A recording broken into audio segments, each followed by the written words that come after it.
Good afternoon, Randomania, and welcome to this match of the bracket stage of the Lali-Ho League. We have got a big one with two big names in the community here. A Stone Dingley, the second seed in the tournament overall, going up against Nightdew, 31st seed overall. Stone Dingley is going to have the advantage 1-0 in this match because of the prior league ranking. So this is do or die for Nightdew.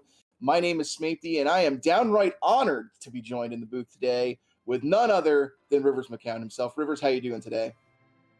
Boy, who made these rules up where the number 2 seed gets a game in hand? I mean, these administrators, I just don't get them, you know? Hey, I largely stayed out of that discussion. That was with you math people to figure out. No, this should be a great match. Obviously, Stone Dingley made top 8 in Zima Zone 3, so a very feared competitor no matter what. And Nightdew actually will finish second in Zima Zone 1, so a long history in the community. If you look at the bracketology, people have been predicting these sort of things. Stone Dingley picked to win 69% of the time, and Nightdew 28% of the time. So, might I say, nice. this should be a nice match, regardless. Yes. Yes, as a commentator, I have to remain neutral, but as somebody who has been knocked out of the tournament several times by Nightdew, give him heck, Stone Dingley. Either way, these objectives, we've got Get Cecil here as one of the objectives. You really like to see that when you know you've got that Excalibur floating around in the key item pool. Yeah, obviously Cecil remains Cecil or Cecil, whichever you want to call him. I'm a Cecil man. Remains a big power character in these flags, and having him be one of the objectives is fun to see, but also kind of terrifying because, you know, those character objectives sometimes get gated real deep in the seed. Yeah, we have seen a number of trips to the Giant and full clearing it just to get that character. And of course, the Giant is especially scary in these particular flags because we've added that brand new no escape feature to the Giant. If you go into the Giant of Babel, you are committed for the long haul. You cannot just duck out. You have to beat both bosses. So you got to make sure that you are ready. We got a Porum start, which that one is very interesting. Porum actually has a lot of utility on these flags, but she starts out pretty weak generally. Yeah, she's going to need some help alongside of her. A couple of advantages, though. She does learn that exit spell naturally, unlike Rosa, who has to go all the way through Tower of Zot in order to learn it. And she does learn that Berserk spell a little bit earlier than Rosa does, which can be very useful if she gets paired with, say, Kain or somebody else who can benefit from that offensive attack, that offensive boost there.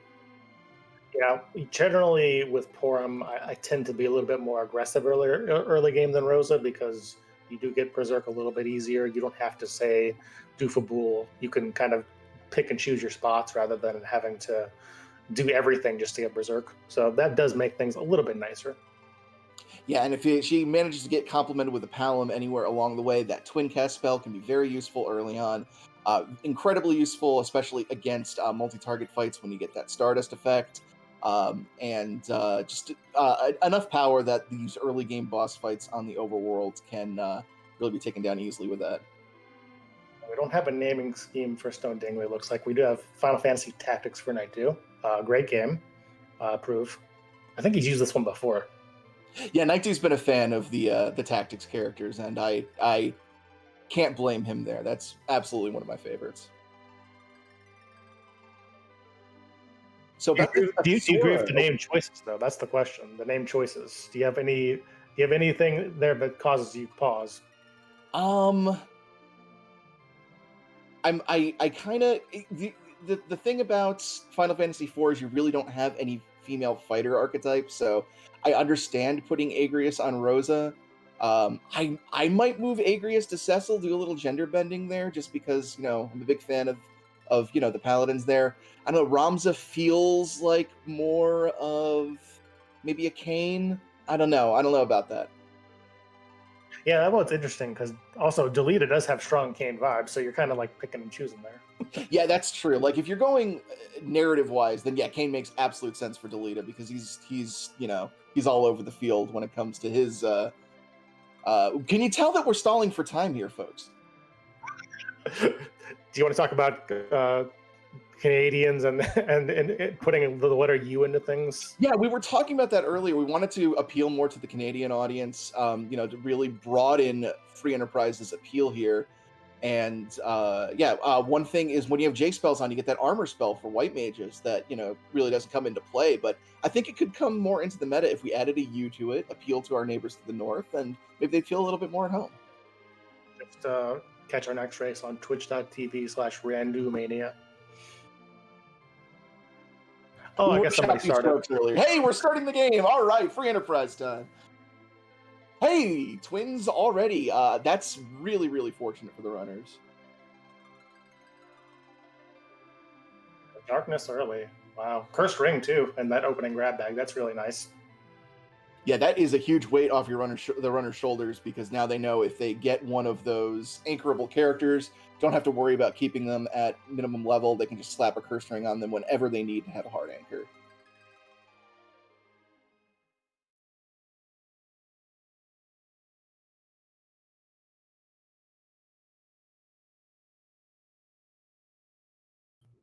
All right, so we already know the objectives. Like, yeah, screen. That's a big chain Crimson Zimazon 3. Big fan of that.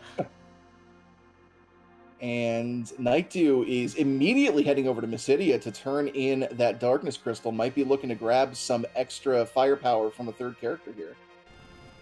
Well, when you have the gated character checks open, basically the way this goes is Fu here? I would like a Fu. Fu makes things very easy. Yeah, the longer you leave a Fu on the table for your opponent to scoop up is the more time your opponent has to just basically catch up on you. So I will say this early, Fu doesn't actually provide a ton of utility yet, but I mean, obviously you're going to want to get him as soon as possible, so I get it. Yeah, and Stone Dingley doing the exact same thing, heading over to turn that Darkness Crystal in. Other thing you do is you get a peek at that Hummingway shop, which could help you determine how you're going to ultimately do your grind. You can see what's in one of these gated shops here, see what kind of items are available. And, if you can get an early peek at some of those endgame J items that are really helpful, that can help you decide what your party composition is going to be. Are you a fan of the Cave Bahamut check early with the boss objective? I like it because it's quick. And honestly, the more information that you can get when there's bosses on the on the table that you need to complete, I think the better. It's not too deep in, so I think it's a pretty clever play. Sometimes I feel like I'm happy that I did it, and other times I feel like there's only one boss objective. Why did I waste my time? Yeah, it's one of the things where when it pays off, you feel like a genius, but sometimes it's just not going to pay off. Yeah, without an Exacaster generally, unless you have Tela early on. Did you broadcasters blessing this? Well, was this lightly randomized? See, that is Vanilla Fu there, and that means the twins can go to town, taking care of these early bosses, and everyone taken out is going to make that Fusoya more and more powerful. This is looking like a very caster-heavy seed, and some of the better ones here. This is really nice for the runners. Finally, get access to a character that can cast Venom. Gotta have those Venom strats. Now both of our runners parking, checking the shop. The Hummingway, as maybe said, this one it has some of the better items in it. So we find some illusions, and life potions are great as well. But I think we didn't buy any. Yeah, one thing to note here is with these bracket flags, money becomes a major issue. Cannot get money out of chests, cannot sell anything for cash. You get an initial seed fund at the beginning. Looks like it was 28,000, which is very much on the lower end. It's anywhere between 20 and 80,000 that the runners get. So going to be a little bit cautious with their spending here.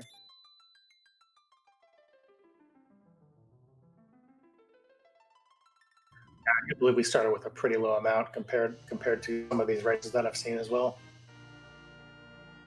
Yeah, we've seen some in the 70,000s, and you can kind of go nuts getting your initial power ready. But all of our strength is going to come from our casters here, it would seem.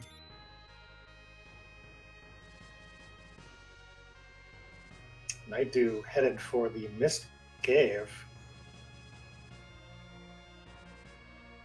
There's the Elements fight, and actually sticking around to complete it. Not something you see very often, but when you got Fusoya in your party, you want to get as many boss kills under your belt as possible, and one shot with that Flare Twin cast, very easily taken care of.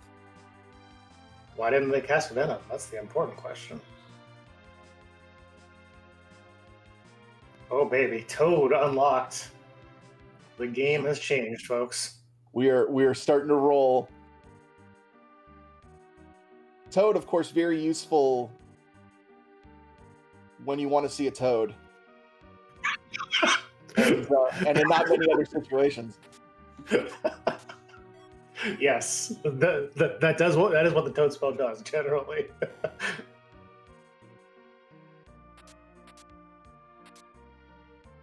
Oh mercy! But yeah, it has its advantages, wasting some of our non-boss bit bosses like the guards and some of the gauntlet. Yeah, definitely. Oh, that's a pair of sylphs in the waterfall cave there. If we find Iridia, that would be very useful for not just damage, but keeping the party alive here in the early stages. And for having the amazing sylph sound effects, which yes, frankly are probably one of the best parts of Iridia being a good early game character. If you want a volume check, make sure you're utilizing Iridia with sylph.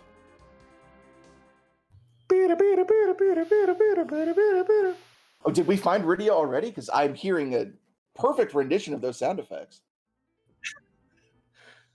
A lot of looting here. We see Dingley finding Bacon taking a shower today, and ignored. Yeah, not interested in sticking around to fight him. One of the more annoying fights to get through, just because you've got 3 targets there, 2 of them attacking pretty mercilessly, and those vampires can hit very hard based on the stats of the spot they're inhabiting. But there's our Cecil. This see's easy now.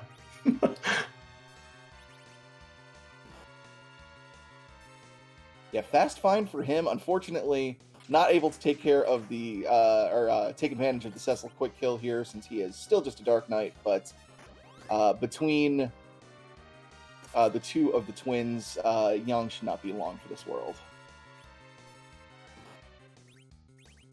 Let's not leave out that big Fusoya damage. That Lunar Staff is bonking. Probably more than Dark Knight Cecil would be putting out right now. Is that a Lunar Staff? I don't even know if it is. You have that Neki flag on, so yeah, probably is not a Lunar Staff.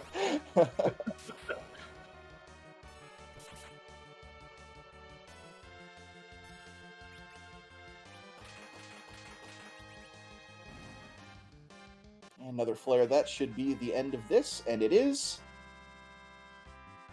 Nightdew going up to Hobbs himself to grab Cecil as well. And yeah, if I'm the runners here, I'm thinking this is it. This is my party. I'm not really concerned with getting too much else here. Yeah, this got very jetty in a hurry. Definitely want to prioritize our deals given all the extra foo spells you can get there, as well as making Cecil the Paladin. Yeah, the never know when you're going to turn across that Excalibur that is in that key item pool. So the quicker he's able to use it, the better. And even if you get something like a hook now, I don't think our runners are going to be too interested in diving Evelyn just for an extra character with how much power they have on their team right now. Yeah, that would really prioritize like an edge or anything. This is already a powerful party as is. Hey, and there's a Black Sword for Dark Knight Cecil, so not a terrible find to take going up ordeals. He can contribute a little bit to damage, and if anything is lacking the boss bit, you can get that swoon proc on that sword.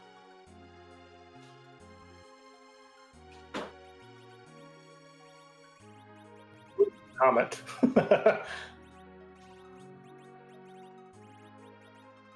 That's a little vanilla luck for you there when you roll the comment.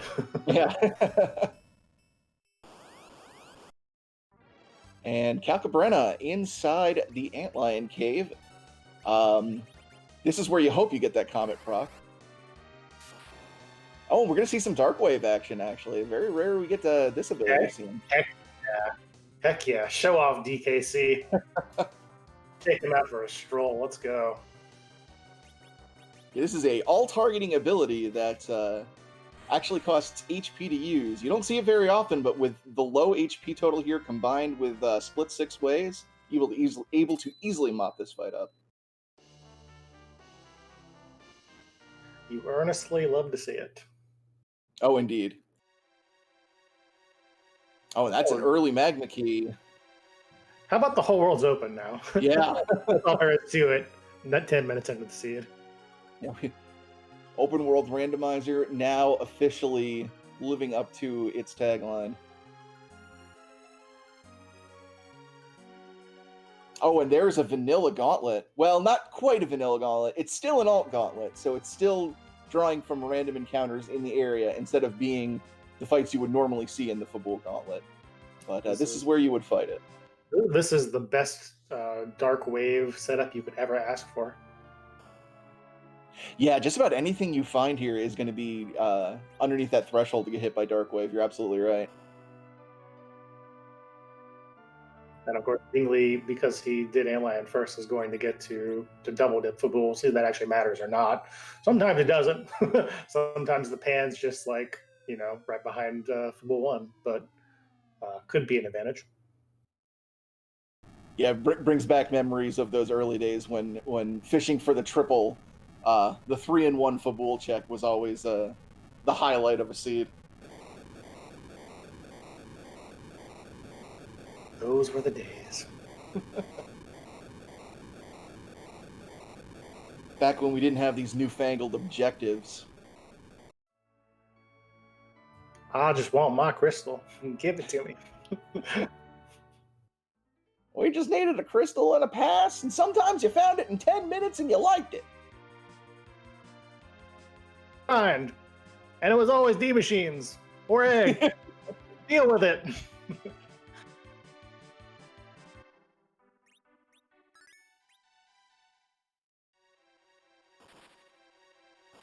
So Dingley pressing that advantage, going right down to the Fey March. Looking to do a little looting here of the save. There is only one trap chest in the kind of the Fey March upper section here, so if you find it, you reset, and then you get a free roll of the rest of the chests. Become a pretty common strategy here. Yeah, and that was a very early find of the chest, so Stone Dingley basically has the rest of the Fey March to himself. And since we've got that T-Pro on, this is a gated location. Slightly better loot here than you would find, say, in random places on the overworld. So, Change Rod, not bad with the number of black mages we have here. Yeah, that Charm Harp is definitely something that's in the inventory now. Yeah, that is certainly a weapon that can be equipped by one character. Actually, since he's discarding, maybe it's not. Yeah, I don't have the sound on. He very well could have gotten rid of it. The R button does a lot of work on this particular flag set. Nothing important out of Fabul at all. I do like that Soma drop that Stone Dingley pinged up, because that is good news for Fu. That puts him at one additional nuke per entirety of MP. And was that an Avenger out of the free chest there? No, it was Artemis arrows. Artemis, okay. Actually, it's probably better for this team right now, but yeah. It was a something. Nothing great. The one nice thing about the Artemis arrows is, since they've got that anti-dragon property, that does give you a good source of damage against the gold dragons if you want to do a grind on them. Not only do they give a ton of XP, but they also give a lot of money as well, which, if find some good gear available somewhere, can be useful. Also, a way to kind of free roll some of these egg encounters if you want to take an egg early on. With this party, you have that'll get Palm and Quake pretty quickly, but obviously that's kind of runner's discretion. Sometimes runners will wait to pick up more characters than just these starting ones. So. A little bit of extra scouting there for Stone Dingley, just taking a quick look at who was there in the king spot. That was the Kaipo guards, the officer-soldier fight. So that, once you can survive the initial onslaught of attacks, is relatively free. So wouldn't be surprised if it comes back to grab that when the spots to check start to dry up a little bit. I've been robbed of my Toad right now. We have Toad. I wanted to see it cast. HP is a little bit low to try to get that Toad off, but I would admire the gumption if someone tried it at this point. I'm a gumption-based runner, okay? I love to praise gumption.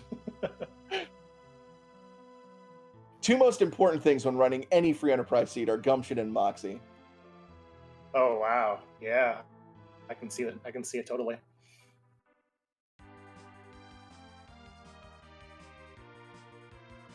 And a little bit extra looting in the Antlion Cave here from Nightdew. Not finding too much useful here, which kind of is par for the course here with this T-Pro flag set.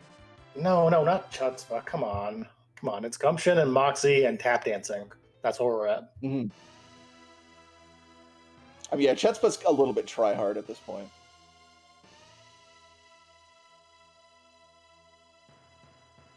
So Dingley gonna get the 2-for-1 here. Gonna see his alt gauntlet that's really a gauntlet. And Nightdew picking up his magma key. We did see Stone on Fu, so that's even better than Toad for those officer soldier fight. There's a lot of gumption being generated right now. We'll see what pays off. Every boss fight, it's +3 gumption for Fusoya. His gumption stat is through the roof. It's just absurd. Unfortunately, due to a programming oversight in Final Fantasy IV, gumption doesn't actually do anything. But is anybody actually surprised by that? I am. I thought they would do more of the gumptions thing. Those darn randomizer developers.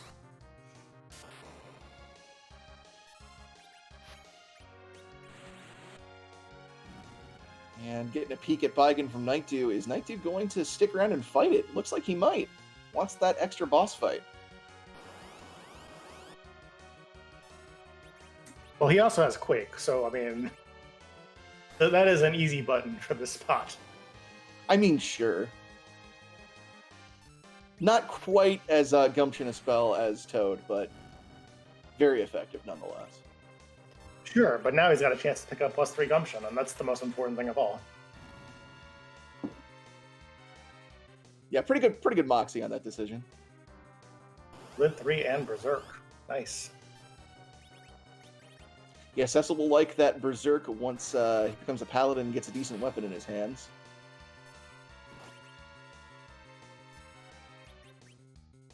Taking a new check here as we go to the Baron for the first time. Wow. Sure, why not? Let's make this this team even more ridiculously powerful. If I'm a runner right now, I've got to be thinking reflect strats for the long term. Well, yeah, once Palamon and Fu are dealt to you, you kind of have that assumption in your head for sure. Evil Wall in the second spot, a little bit nasty, but probably has the damage to get through this with very little issue. Yeah, it's a tough placement for that Evil Wall, except that we have Fu and we don't care.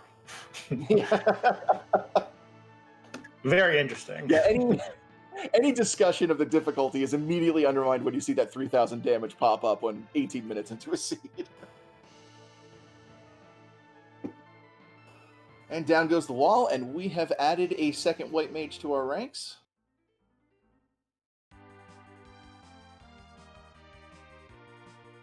Ooh, and a twin harp as well. That is an objective right there, and chat's got to like that.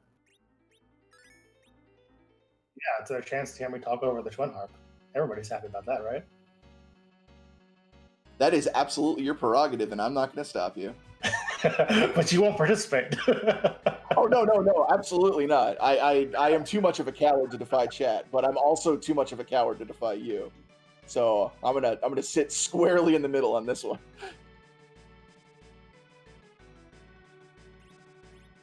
So Dingley up to Mount Ordeals. As pointed out in chat, actually didn't look like he checked Sheila 1 at all. Just yet. Ooh, there's a bonus round there. Yeah, I don't think he's. I saw Sheila 1 as well. I gotta wonder if he's expecting to come back or if it's just a quick, brief mental lapse for getting to go there. I know I've done it before and it's cost me races before, so let's hope that's not the case here for Dingley. Oh, hey, a little random heroine robe on Mount Ordeals because the seed was trending a little bit too difficult. I feel like. Yeah, So. that's actually really nice when you've got two white mages because now you can focus on white magey things with Borum. Put the heroine robe on Rosa and let her become essentially a second fighter here.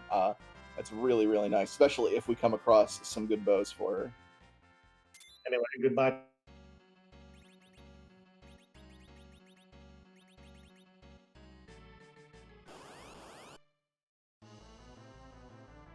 Ooh, Venom getting moved down in the priority list on the.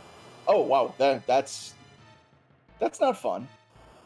It's not fun, but also Fusoya is here, so he is. Now, Ogopogo does have a pretty nasty HP based reaction to any spells cast on him, so you're gonna want to hope to take him out in 1 to 2 hits here, which I believe Fu is going to be capable of at this point.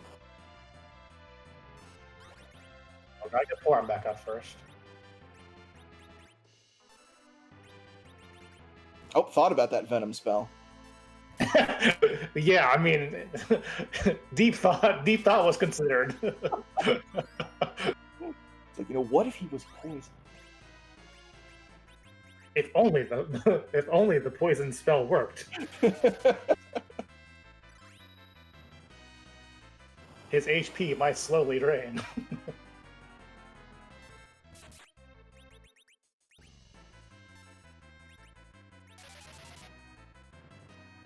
Yeah, Nightdew just picked up Nuke, so.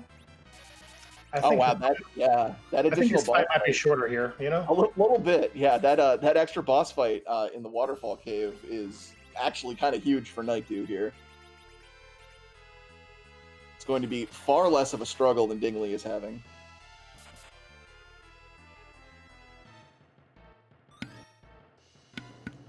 Yeah, that is a one-shot, and yeah, when you have Nuke, a lot of strategy goes out the window. This game is strategy? Occasionally. I mean, he's got his characters named after Final Fantasy Tactics characters. That's strategy, isn't it? Yeah, that's true, actually. Good point. And Stone Dingley down at the same time. We're going to be heading into the Kluya Shrine essentially in sync. No safety save for Nightdew. No safety save for Dingley. They're in it to win it. That's good gumption. That's good gumption right there. Yeah, and a little bit of moxie as well.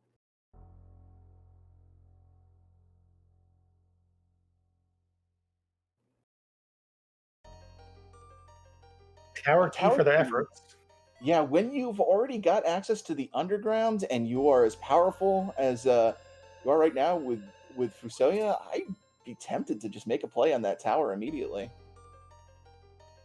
Well, it's definitely the highest density check they have right now as far as bosses, and they don't have any character objectives left, well, except for Dwarf Castle. But yeah, you see what I'm saying? There's 2 bosses there, so yeah, right. That makes sense.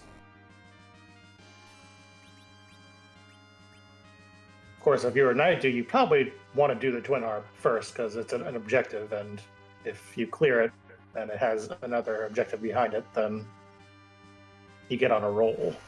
Yeah, that's a very good point.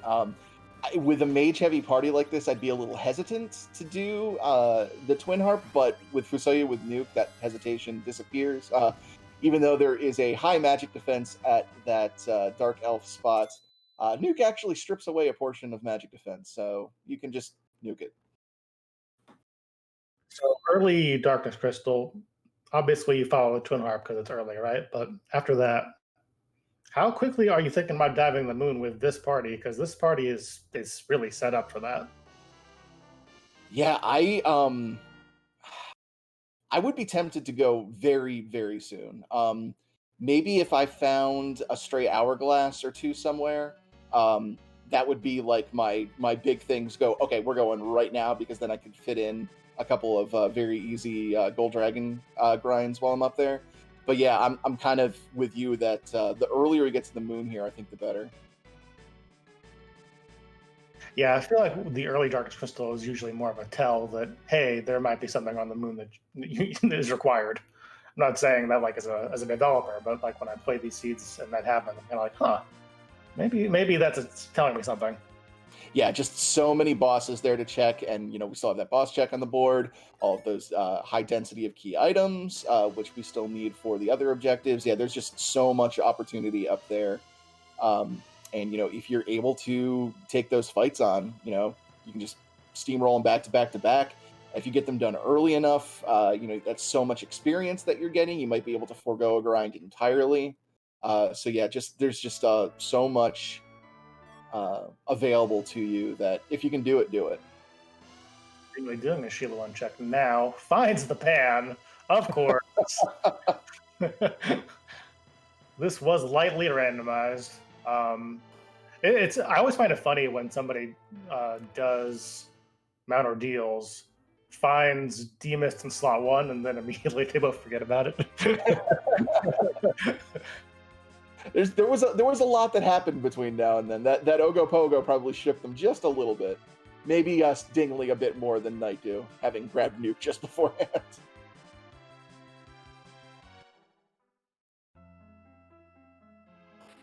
And yeah, immediately going to go cash in on that pan. This is going to be 2 more checks that are essentially free. Just a little bit of a time investment. Oh man, the privilege you have when you can curse ring your Palom at level 20. 26 minutes into the seed. It's pretty crazy because usually an early Palom means, okay, this is who I'm leaning on for the majority of this seed. But with everybody else we've got, it's like, okay, kid, your actual casting days are over. That's not funny. You take a seat. You see Odin jumping over here in Dwarf Castle. Yeah, shouldn't be a problem for a Mage Stacks team with that massive Thunder weakness he's got. Baron Key out of Pan 1. So that is now open to everybody. I really like to see the Baron Key when I've got boss hunts on the board because that's 3 boss checks from one relatively easy and quick location. Walking through that waterway takes a bit of a time, but the payoff is quite worth it. And I believe we didn't see Asura there at the opening, right? That was a different boss. I believe you're correct. I can't remember who it was, but I think I would remember if it was Asura. That's only 2 then, but still, that's more than some spots. Yes.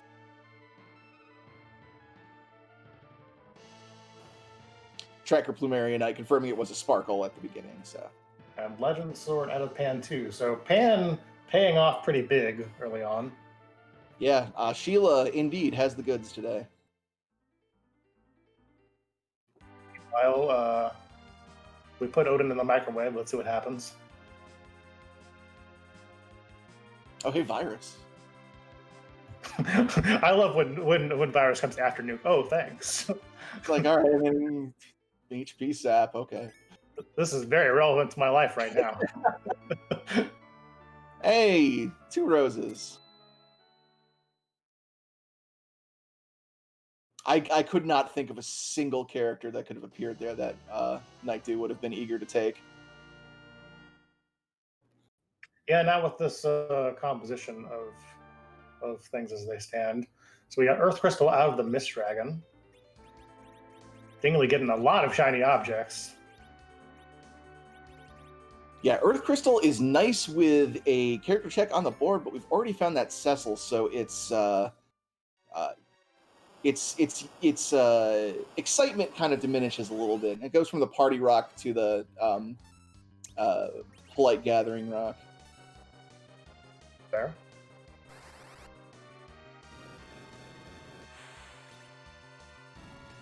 It's the Netflix and chill rock.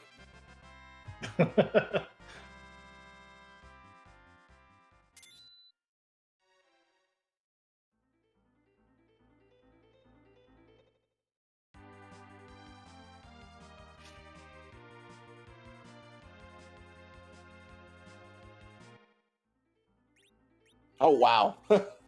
There's a pink tail. Still don't have a hook to turn it in, but that is another objective that can be potentially completed here. So this is very much got the makings of the Jet Seed here. There's Sirens, so there's the grind taken care of. Goodness gracious.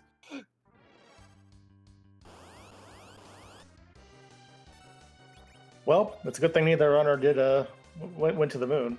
I don't know who would suggest that. That's dumb. imagine going to the moon. Imagine having a earnest discussion about how much we would love to go to the moon. What a very quaint concept. Yeah, absolutely. Just nonsense. Boy, that wall looks really menacing, and oh, it's gone. Yeah. Very menacing and very distant.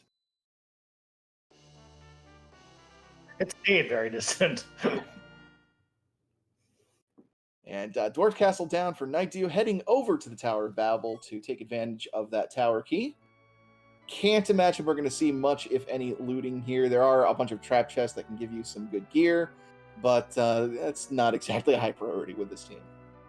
Imagine just having 8 key items given to you in 30 minutes into the seed.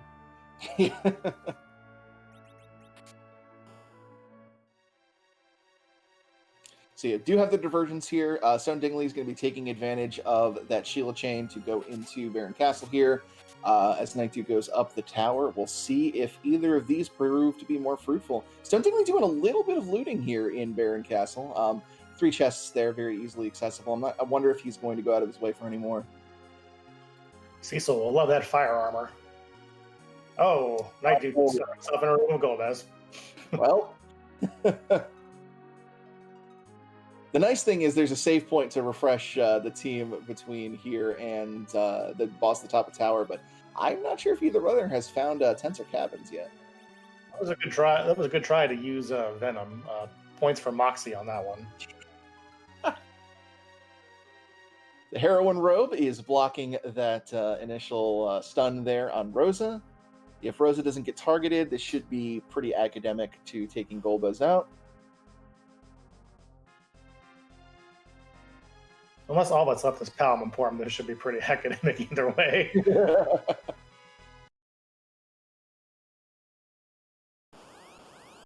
Okay, should be fine now.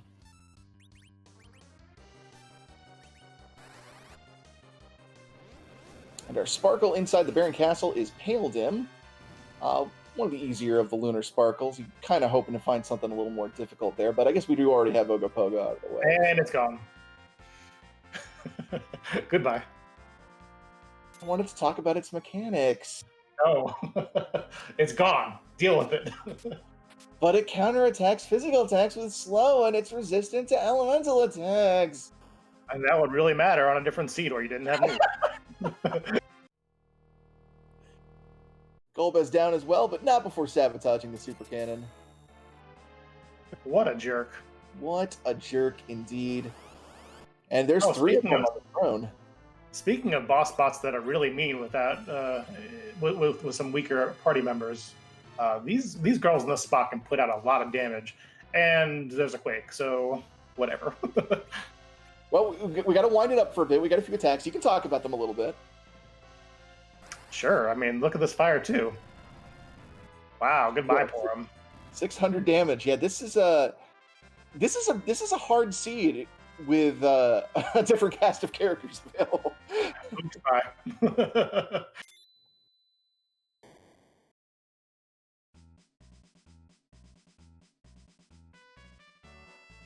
Fair to say that. Fair to say that. Yeah, he got Sylph. You got Sylph, and that matters a lot. And you do need an anchor.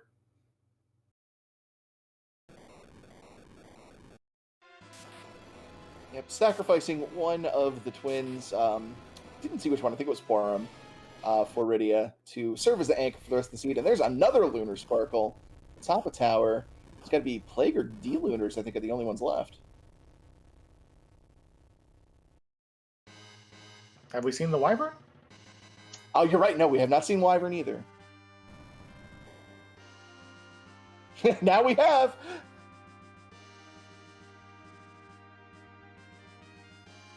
that tower housing two bosses you don't want to fight. Yeah. And Stone Dingley picking up the pass here, which is a nice item to have, not strictly progression, but boy, if you're Nightdew after two really rude bosses here in the tower, you're kind of hoping it pays off a bit. Yeah, you would hope so for sure. Especially after fading that Sheila one check for as long as he has.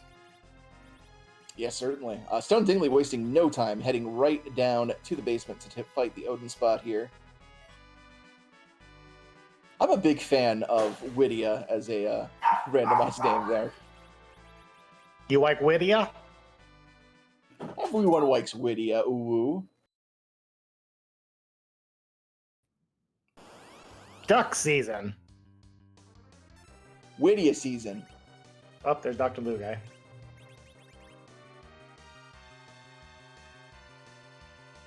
This is actually a spot you kind of like to see, Dr. Luga. There's a lot of HP at this spot, and having it split between all the three forms makes it significantly easier. Not to mention, Dr. Luga, usually not a pretty tough boss in his own right. Hook out of Wyvern, so that does pay off for Nightdew. Yeah, that's big. Already has that pink tail, so can turn that in and get another objective on the board, as well as getting a roll in that high-tier loot and maybe pulling a nice weapon for Cecil. Well, that never happens in any seeds. I think you've been like dreaming. Look, we're commentators. Our goal is to keep the hope alive for everybody. Anyway, this Luge spot seems innocent, and probably with food it'll be fine. But the fire attack that it has on the second form actually does a lot of damage, and I've taken some wipes to this spot solely because of it. So let's see if Dingley's aware.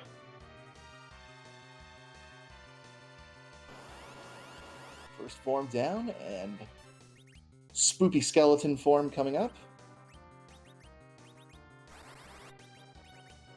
Excuse me, this is the real fight? Yeah, the real fight is a spoopy skeleton. They're not mutually exclusive.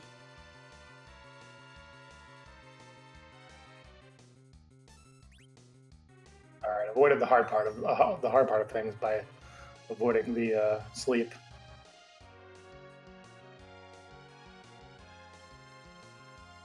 And we get a look at one of the weaknesses of Fu. Haven't used an ether on there to get his MP back.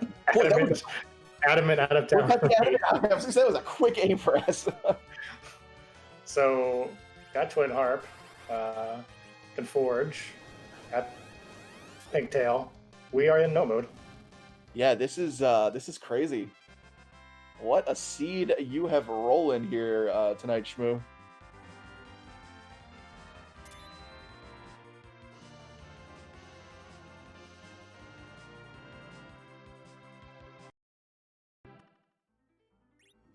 A key out of Dr. Lugi. So yeah, is there even anything left for the moon to have? Wow. We have very quickly gone from, moon might be a good play to abandon all hope of the moon. So for people in the chat, Pan was Sheila 1, correct? Yes. Baron Key came out of that chain as well. Earth Crystal was demissed. Hey, we got a treasury.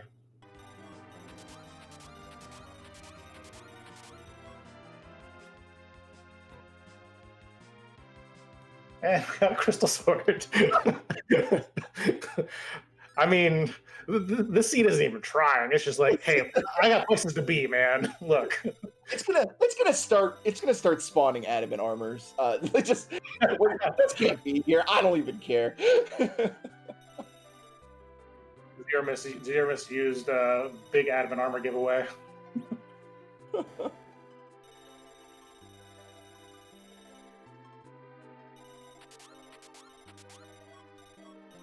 I mean, Nightdew, you have a crystal sword. Why are we treasury looting? Yeah, what else do you need, man? It's one of those things where as soon as I would pick that up, I that's it. I'm done. The seed's over. But Nightdew still wants a couple extra things here just to make sure he's okay. I mean, I can understand a samurai bow, not a bad pickup for Rosa if you want to keep her as an archer. So, not a complete waste of time here. And since you can't really reliably purchase much from shops here, I can understand the compulsion to get your fill out of the treasury. So A lightsaber out of that treasury as well, which will come in handy for nobody because Christmas. it would have been a really nice pull had the crystal sword not shown up. All right, so we've got some music coming, and then we got on the other side some music coming. So what do you mean by some music coming, Rivers? Well, Snapey, what the randomizer developers did was they replaced Edward playing the harp as one song with a wide variety of songs from different games, inspirations, and other things. Why, that sounds something that people should get really excited about. They do. They post their emotes, and also they have a lot of gumption about it.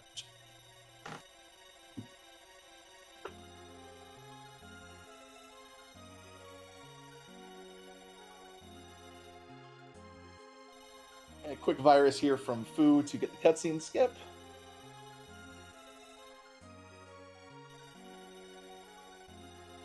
And as Edward struggles out of bed, we'll give you a little bit of quiet time to enjoy some randomized music here tonight. We will? Is that how that goes? I mean, I will. Rivers is probably going to sing along, so take it away. But what if I don't know the song? Oh, I'm being told that Skull will hurt me. Oh, I'm going to be quiet now.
And there's objective 2 down for Dingley.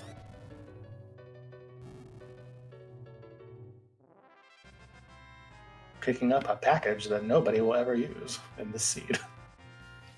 So anyway, there was Wonderwall. No, that was the boss fight theme from Lufia 2. Actually, a game I just recently played for the first time and really enjoyed. An ancient cave. I didn't do too much of the ancient cave, but I did figure out the hardest trick all on my own. Took me like 3 hours, but we did it.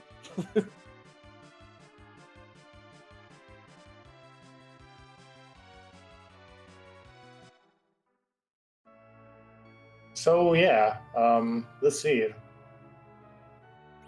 It was fast. Yeah, we really need to start referring to the seed in the past tense. Wow, there's Silkweb's fantastic pickup there for Zeromus. Very, very useful for limiting his speed and getting that initial nerfed Big Bang. Nightdew also heading down to the shop is going to pick those up as well. No dwarf check here from either runner. I can't blame them. This is a very fast seed. I'm sure both of them are incredibly concerned right now. Well, Dingley doing dwarf now.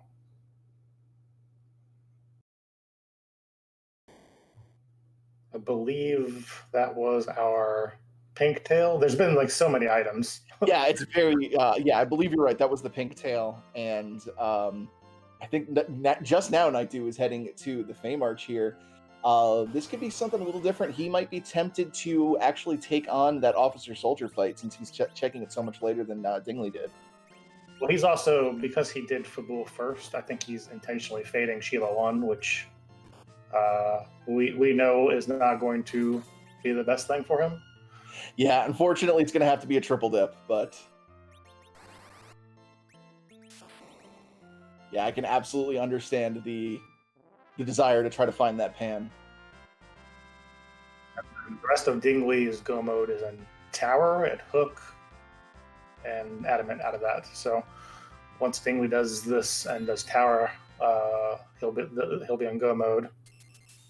Whereas Indeed, and Sheila, right? Yep. Basically just need to cross back over each other's paths, and they will achieve go mode. And with Sirens available, we don't really need to think too hard about how we're going to do our grind. We haven't seen hourglasses, have we? I don't think we've seen hourglasses, so I'm kind of leaning towards eggs. Yeah, there are some situations where you would want, with the double XP boost, to just do the gold dragons, but you have a crystal sword. Yeah, this probably doesn't need to be that complicated, right? Yeah. This is definitely the kind of seed I would absolutely overthink and just in a panic, and 100% don't need to.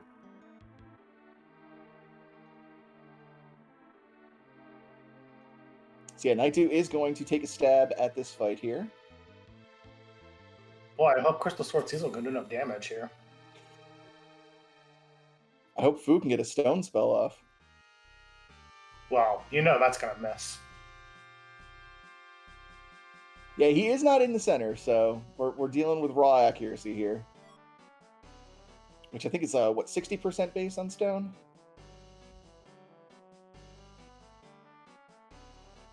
Let's look it up.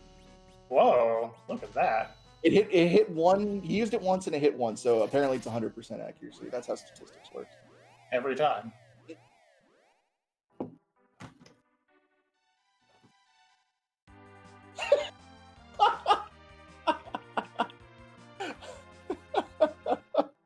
What do you even say at this point? The seed's like, hey, come on. Come on. Come on. Just finish.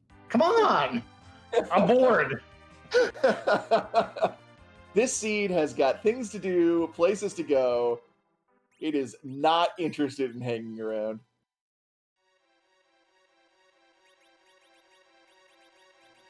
And again, this is good gumption and good moxie here from Nightdew, trying to take on the entire Fame Arch while he's here. Fortunately, we know that he doesn't need to, but... well, Dingley's going to do some Luka-Key diving, so he's also doing something that he doesn't need to. Yeah, it's very... it's one of those real interesting situations, you know, where we know where everything is, and runners are doing everything they can to avoid the critical path right here. It looks like Stone's hit rate is 30. There you go. This is going to... Oh, it's really that low. Wow. I was giving it too much credit. But yeah, having to reset out of that antlion fight, might be feeling bad about that, thinking that he might have to come back to it at some point, but we know that this is actually a huge boom for Nightdew. This is great for Nightdew right now. Yeah, because now he is on the path he needs to be to get into go mode and head towards the end of the seed. And since this is an elimination match for Nightdew, this could be a huge advantage and just what he needs to stay alive here.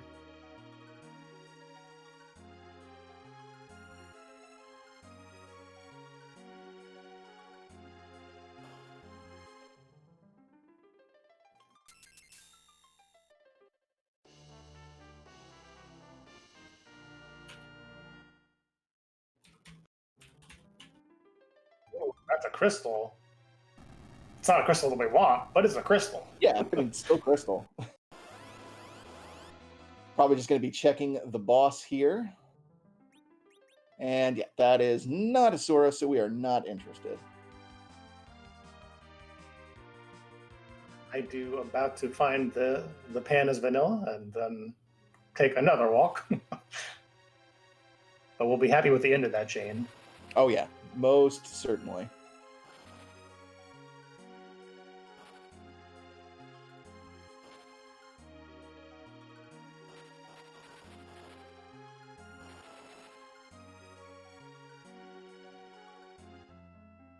And A Stone Dingley is putting off the tower even further and is going to go in and take on the Fame Arch bosses here. Listen, those guards are very tempting. Yeah. At this level for sure. So I get it. Yeah, it's a very good point. We talked about earlier about, they don't have that boss bit, so they can be very easily taken out by any number of status affecting spells here. Antlion is a really tough fight in that queen spot. Very fast, very punchy. But if you're relying mostly on magic, you get to avoid a lot of those counterattacks. You can use blink strats to get through. So yeah, it's a very tempting Fame Arch, to be sure. So again, if you're joining us late, the Legend Sword the Nightdew needs for Go mode is behind Sheila 2, and what Dingley needs is the Adamant and the Hook, and those are both in the tower. So those are the spots you're rooting people to go to if you have bracket interests. Obviously, Nightdew a lot closer to the track than Dingley right now.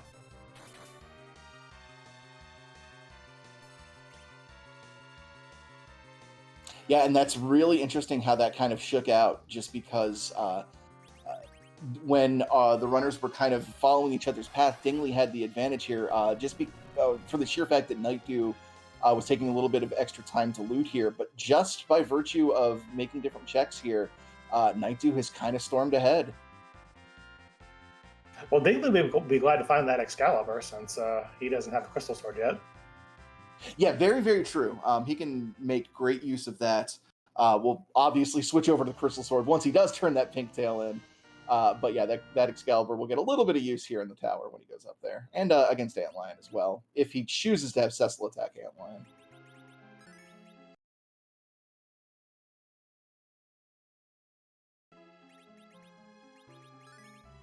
And that is Nightdew in Go mode officially. Yep, just needs to go forge that, get that fourth objective, and now he does not have the pass, so he is going to have to go through the Lunar Subterrane to get to Zeroma, so that's a little bit of extra time for Stone Dingley to catch up here. Right, pass is in Baron, as the Baron Throne, so Nightdew obviously not going to do that, has all the key items he needs to grind, and yeah. Yeah, it takes a while to walk down that Lunar Subterrane, but I think going through, even if he knew where the pass was, going through Baron to get it would probably take more time overall. Shot in here. Interesting. Might be looking for Star Veils or Reflect Strats. I'm not sure if we've seen them in the shop yet. Probably Hourglasses to do the Gold Dragon, would be my guess. Yeah, good point. Doesn't find those, does find Box Fine. Yeah, if you're going to ultimately do hybrid strats, which, of course, with the Crystal Sword, why wouldn't you? Those boxes will certainly help.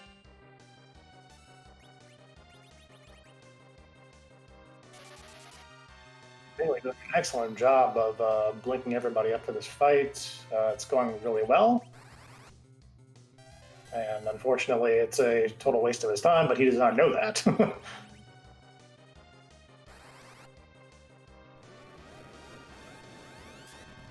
Yeah, with a boss hunt being the only objective left, it's not as though this can really give something to A Stone Dingley to get him on a different track. I suppose now there really isn't even any key item left that really opens up a boss check. So yeah, I mean, it could be that Asura is a package or something, but yeah, we already had that. Already got that, yeah.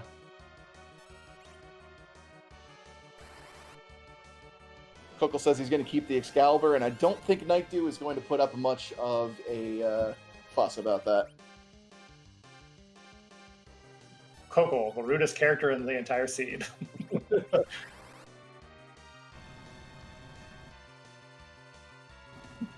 Enjoy that Excalibur. I've got it already. And a better one.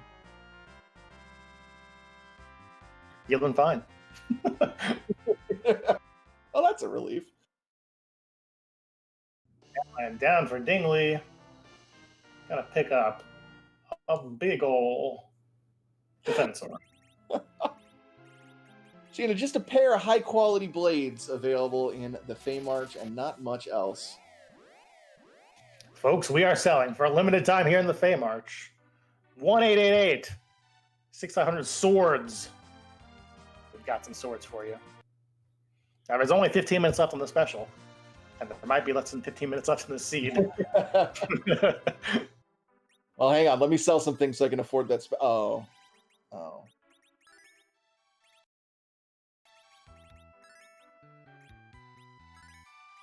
Michael Jordan rookie cards.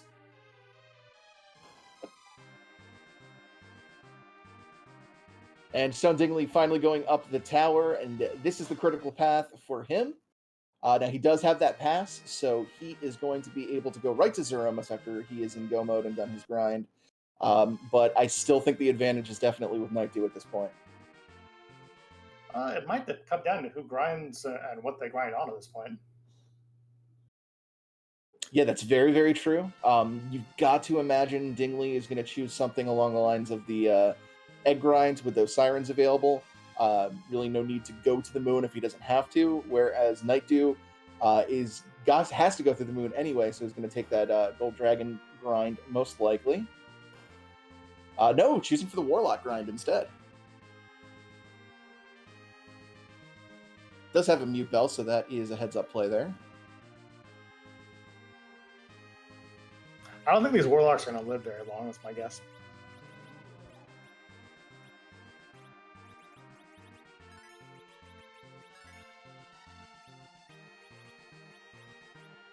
And neither is Palom.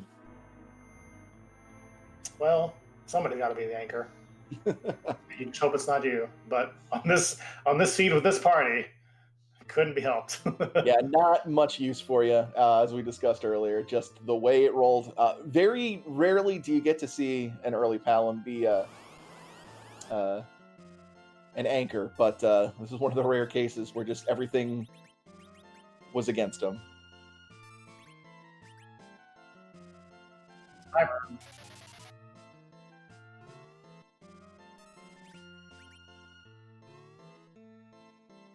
How do you feel about the preemptive battle speed lowering on these? Do you like that gamble? It's not something that I've ever tried. I usually like to take my licks and then adjust as necessary, especially when you've got a save point so close to the boss. But it's one of those things that we talked about earlier. When it does pay off, you feel like an absolute genius. So. I do a little slow with the Newcast this time. These Fire 2s are not fun for the party, but here it comes. Should recover and be able to get this grind going.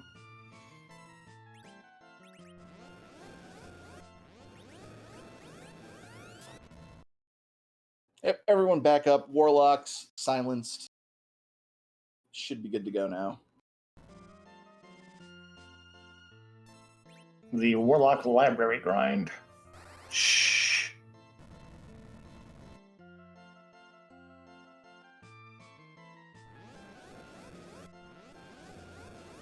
And no talking unless you are Fu casting a spell, then that's allowed. Fu can talk as a treat.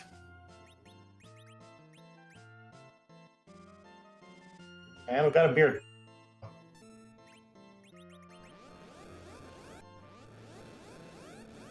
Yeah, a little bit of a struggle here for Stone Dingley.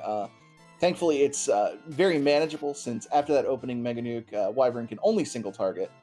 So as long as you have more than one person alive, you're good to go.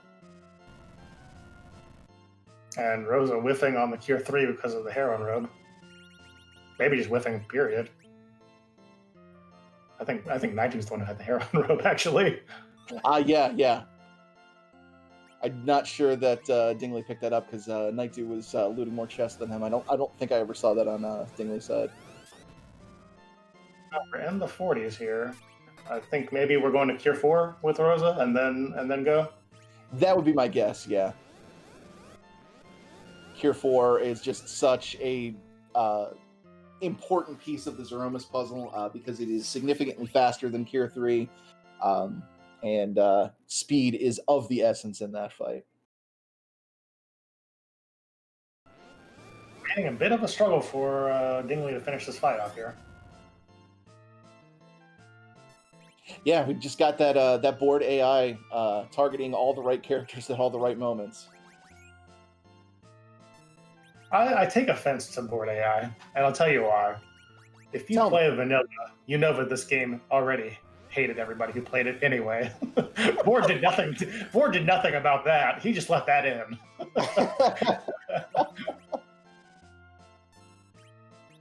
So as a seasoned vanilla runner, what would you refer to it then? FF4 being FF4.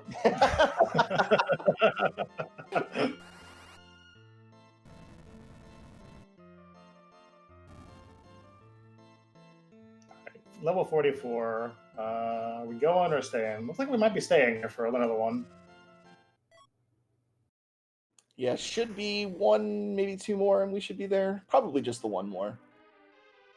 You can probably get away with this, I think. The Cure 4 on Rosa was the most important thing. Honestly, the levels on Cecil were the most important thing. Yeah. I mean, Fu can tank this if need be, but you prefer to have somebody with more HP in reserve. Right, you are, yeah. It really can't be overstated just how powerful that Crystal Sword is. Just the sheer amount of damage going out, and how quickly it's going out as well. It's pretty absurd.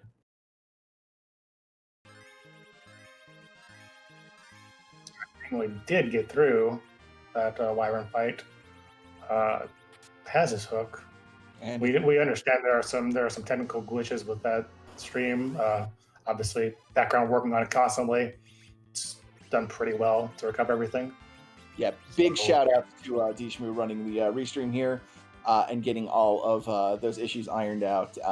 Huge thanks also to Plumerionite doing the tracking. Make sure you give them a follow.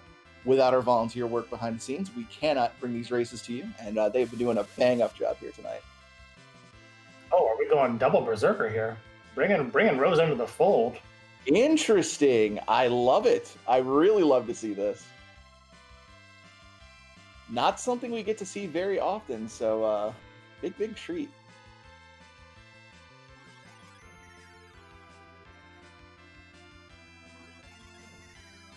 And as Chance pointing out, real feel bad moment when you light everybody up before you enter this tower room, and oh yeah, it's Golbez. So, whoops.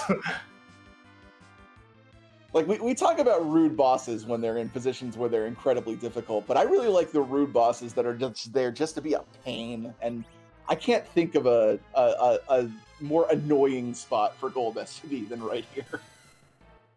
My personal favorite is Edward Riddy Astarte, King, Queen, Evelyn at Antlion, and they actually do enough damage to kill you.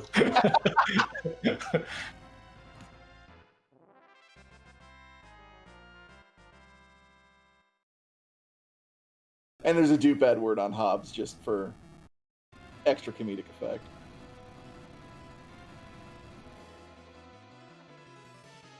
Always comedic effect. Hey, Smithy. Smithy, I have a question for you. Is it question time? Okay, all right. Well, I was gonna do the intro, but apparently you are. Go right ahead. What is your question? My question is that there's a question that keeps being asked in the chat with these flags that say Z on them, and I want to know what you know about it. Well, normally this is where I make a joke about not knowing it, but I actually do, and it's in reference to the fact that we randomize this aroma sprite every time. Are you saying that you do not? You come into this and you put out false pretensions that you don't know? Yeah, all the time. That's what being a commentator is. Wow. It's 20% game knowledge and 80% seat of your pants making it up. Gumption. Yeah, and Moxie. Both of which could be potential options that we get when Zeromus randomly assumes a new form. So, whose butt are we going to kick tonight? Come on, Barkley. Come on, Hahahamas. That's a good one, too, yeah.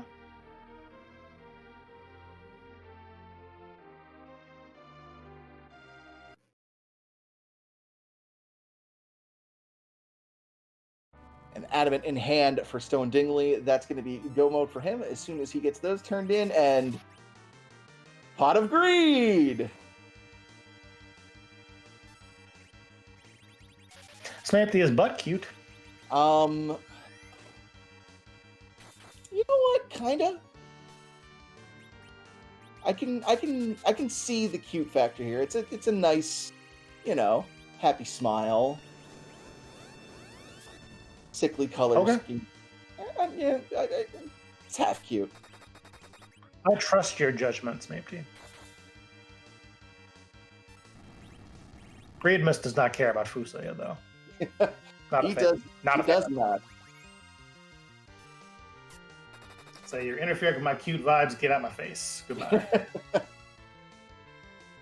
Quick life cure 4 combo there with Forum is going to get Fu back in fighting shape, and I think that was 6k plus damage from Cecil there. Yeah, this should be over pretty quickly. Yeah. I think that's what they're trying to make. The only time we're going to see Big Bang.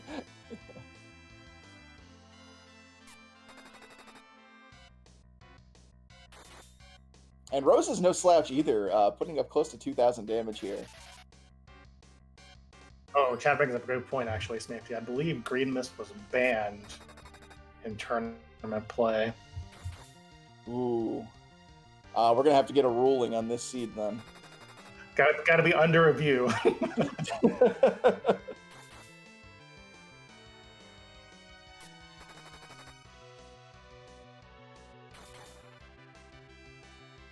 This is the part where I admit that I had consumed absolutely zero Yu-Gi-Oh media in my entire life.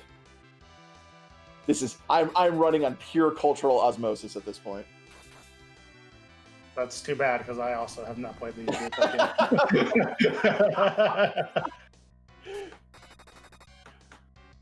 game. And Pot at Greedmus threatening with a shake there, but probably not going to get anywhere close to getting that Big Bang off. I bet it gets it off. You think? I believe. I believe in you, Greedmus. Does that mean you believe in the heart of the cards?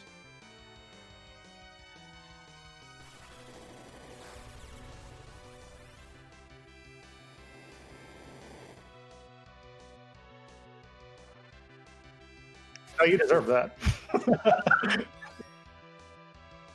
You deserved that, and you knew you deserved it, and so you got that. Yep. Oh, it seems my my admin role has been removed from Discord. Okay, well. It was a good run. No, it was. I made my mark. Time to move on. Very much worth it. Anyway, that's a box. Are falling. That means we're near the end of the match. One more swing from Cecil. There's the flash bang boom, and Nightdew has staved off elimination, taking a victory here, and is going to move this to a pivotal game 3. Pivotal. Let's get him in here and congratulate him on surviving in this tournament. It is inevitable. It is inevitable that it is a pivotal. There he is, Nightdew. Congratulations, GG, on one of the fastest seeds I've seen in this tournament. Thank you. So how panicked were you this entire seed with how fast it was going? You know, not very. I mean, it comes down to we grabbed a Fu off the moon, and I'm sure Dingley did the exact same with the starting Earth Crystal. You don't pass up opportunities of Fusoya, and it was just at that point we're both probably just in. As soon as this guy gets a spell, we're off to the races. Not much is really going to stop us, so it's just who guesses better, who's more efficient at it at that point. Nightdew, do you need us to roll a harder seed for you? Maybe. What, like was that like practice, and we can just like the real seeds like coming up next? I mean, I'll give you some of mine. I have a habit of rolling these 17 out of 17 giant almost required monstrosities, so maybe tomorrow. One thing I did want to ask about, I take it that once you did Fabul early, you were like, I'm going to commit to that fade once you saw that magma key, and so that's why it took you so long to get around to it again. Sort of. I mean, I believe it was at that point, I went back to Antlion, and Fu got Quake at that point, and I know that I'm not doing anything faster, like ordeals. I'm gonna get my Paladin Cecil, because Fu is just going to roll over everything right now, and my presence in the underground really doesn't matter, and hey, I'm gonna get ready for Dwarf Castle anyway. I can stop at Dwarf Castle with a fresh Paladin Cecil, roll through that, we've got a tower key, let's just keep going with checks that are right in front of us. And my second question, which is really important, is you put a cursed ring on a level 20 Palom. How does it feel to be privileged? It feels really well. Yeah, that privilege of starting with a cursed ring, of just seeing that in your open. I didn't even care what was in the rest of that starting pool. You gave me a cursed ring. I don't care anymore. One thing I did want to ask is, we just had scroll by on our screen that you had you did a lot of looting this seed. 83 treasures opened in total. Given how quick the seed ultimately went, was there something specific you were looking for, or did you just not feel comfortable with your gear? What was kind of your strategy there? A Cecil Sword better than fire, basic caster gear. Of those 83 chests, most of them were zonks. I mean, there was just nothing good on this seed. Yeah. And then the crystal sword showed up, and then all of a sudden, none of that mattered. Yeah. Well, you have managed to stave off elimination here, moving it to a, as we called it, pivotable game 3 here. How are you feeling about the upset potential here? I mean, I'm never going to count myself out because that's just bad business there. But I mean, yeah, I mean, it's been so long since I played an elimination race. I thought I might have been a little rusty, but no, not so much. I remember the last time you played an elimination race, but we're not going to talk about that. Hey, why not? Right, dude, do you remember that at all? I may remember that, yes. Well, Rivers, did you have anything else you wanted to ask Nightdew here? No, just congrats, and you put the pressure back on Dingley for game 3, so we're all looking forward to that. All right, same time tomorrow, so yeah, we'll see you then. Looking forward to it, Nightdew. Take care, and congratulations. You too. All right, so back to Stone Dingley's Z fight now. Yeah, got to imagine it's going to be largely the same here. We're going to see that Cecil pumping out as much damage as humanly possible, supported by the rest of the team here. Only difference is we've got a ready anchoring instead of Palom. Though, honestly, a lot of HP on there for an anchor, but you've got the curse ring, so I suppose you don't really need to worry too much about keeping her down. Yeah, once you saw 3,200 HP on Cecil, you didn't have to worry anymore.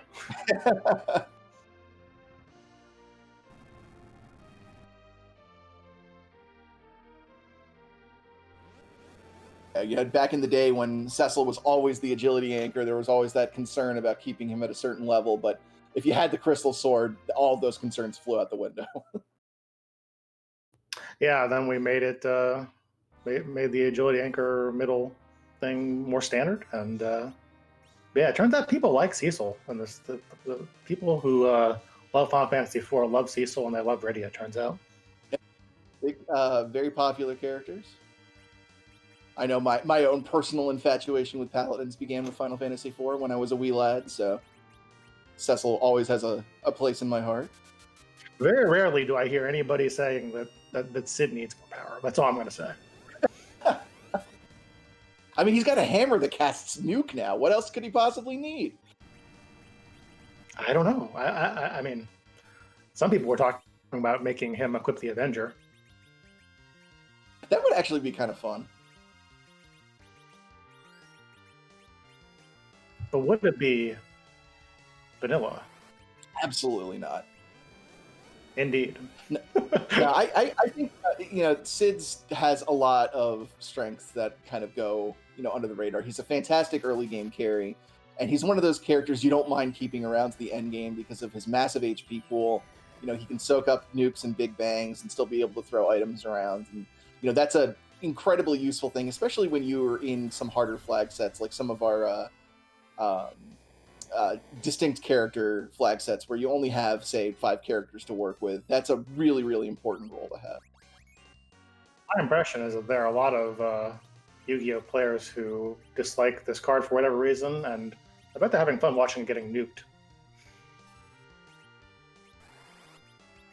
It's always good when a meme takes it to the face like this.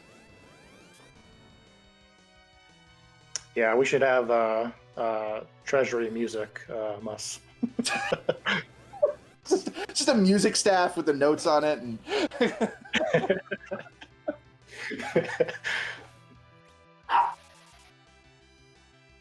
Dog agrees. Good. Happy for you, dog.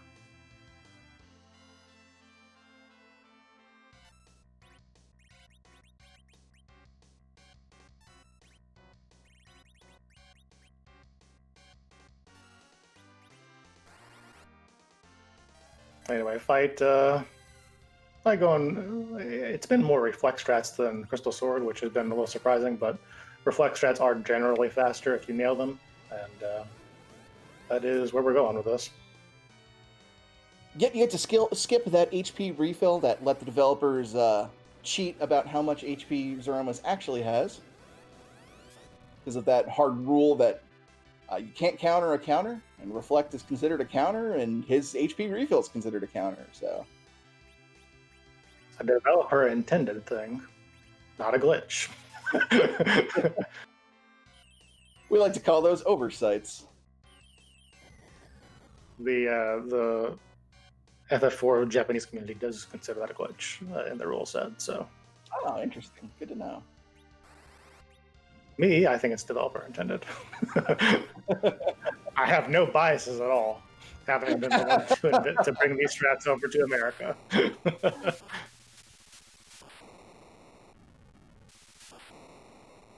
And down goes Greedmus. Stone Dingley finishing with a time of 1:16.12. Very, very fast seed. GG's to Dingley, and we'll see if we can pick his brain a little bit about the seed. And I believe there he is. Dingley, GG, that was a fast one. Yeah, GG, thank you. That was, you gotta start with the Cursed Ring, you got Darkness and Magma Key in the first 10 minutes. There was a Fu on the Lunar Dais. That was a little stressful. Yeah, I gotta imagine just getting bombarded with all of these things immediately. It's like, oh wow, this is such a great bounty, but my opponent has these same things.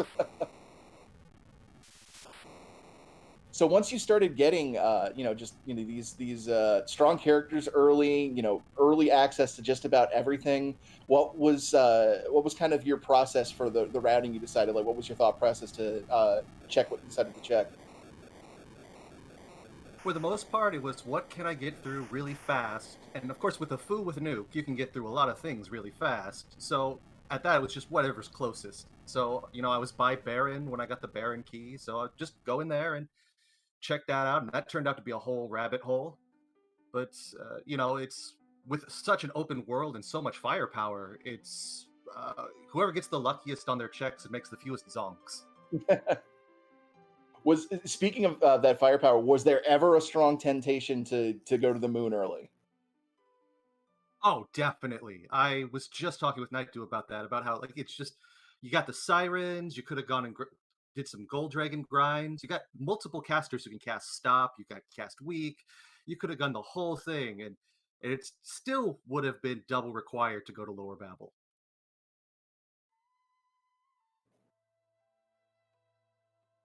Yeah, those lower Babel bosses were not fun at all. It looked like you had some trouble with those for sure. I think if I had gotten one more nuke off, I think I could have saved quite a bit of time on that Wyvern. But once it starts to go sideways at that spot, it just is rough to get back. How are you feeling having lost that game one? Where are you at mentally with that? I have to admit, it was nice to have that bit of a buffer so I could feel like, you know what, I got another chance. But now I can't say that. So now I have to buckle down even more. You guys have When you're running, Go ahead. it's just when you're running against someone like Nightdew, it's like you just cannot make mistakes. Yeah, for sure. And you guys are headed for an exciting game 3 tomorrow. Yep, same time. Yeah, and that was just one of those things where it really wasn't a case of any big mistakes being made on either side. Just what routes ended up paying off. So really can't say there was anything major that you messed up. Just sometimes rando's gonna rando in that case. Yeah, it's just the roll of the dice. It's Yeah. by what ends up being behind that Antlion and Fey March. Which excellent job taking out ultimately, even if it was didn't give you anything. Was still very well done. Thank you. Well, did you have any final thoughts about this seed or your preparation going into tomorrow's race? Nope. I'm just gonna have to do a couple more practice seeds before tomorrow. I hope I get a little bit luckier. And of course, thanks to you guys and to the Restream team for everything you're doing for the tournament. I know it's extra busy with all of the round of 32 matches going on, and I think everyone in the community really appreciates it. Well, thank you so much. It's thank you for racing and putting on such a fantastic show. Really looking forward to the payoff match tomorrow. Should be an excellent race to watch. All right. Thank you. Take care, Stone Dingley. And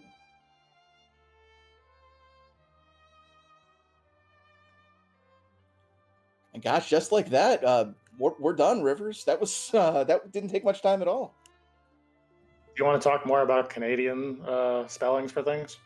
I would love to, but it might be a little bit more educational to the viewers if we maybe talk a little bit about some of the other races we have going on right now.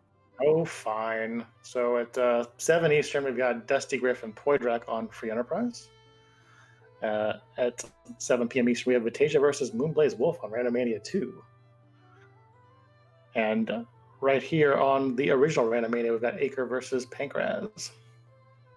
And that is going to be coming up very, very shortly. That is right here on Randomania 1. That's at 7 p.m. So essentially, as soon as we sign off, a few minutes later, they're going to be coming up with that race. So if you want to catch that one, don't go anywhere.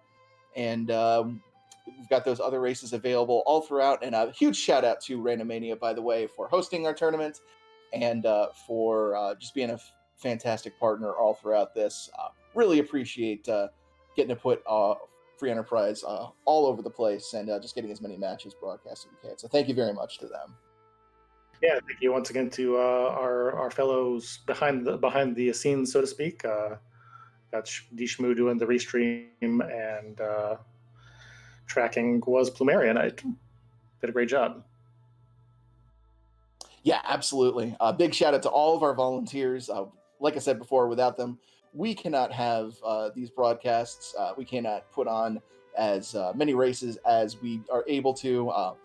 So just huge shout out to everybody doing such a great job and all the hard work they put in behind the scenes. Give them a follow. They certainly deserve it. Yeah, sometimes we even put out seeds that are actually rude instead of whatever this was. Look, Shmuel had places to go today, so I can't blame him. that seed. I was looking at its watch the entire time, like, come on. All right, but I think we are ready to go here. We're going to go ahead and kick it over to our restreamers. There's going to be a quick break, and then we're going to be back live with the next match. So don't go anywhere. For the rest of the team and my co-commentator, Rivers McCown, it's been an absolute pleasure, and thanks so much for watching.